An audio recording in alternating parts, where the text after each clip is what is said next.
काल बिहारची निवडणूक झाली आणि मगाशी मी ताईंशी बोलत होतो.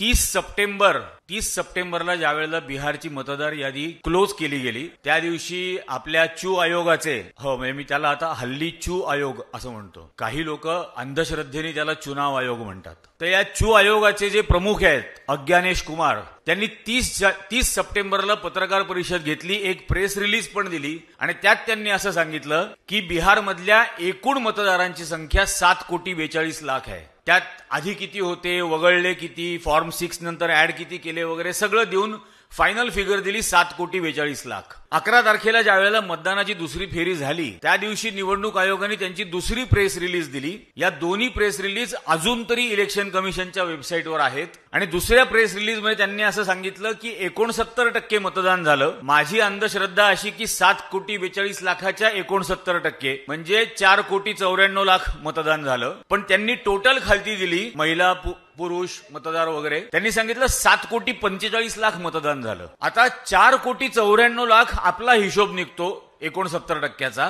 ते सांगतात 7,45,00,000 मतदान झालं आणि म्हणजे जवळजवळ 2,34,00,000 मतं वाढली कुठून आणि एकूण मतदारांच्या आकड्यापेक्षा 3 लाख मतं जास्त, अशी कालची बिहारची निवडणूक झाली आहे.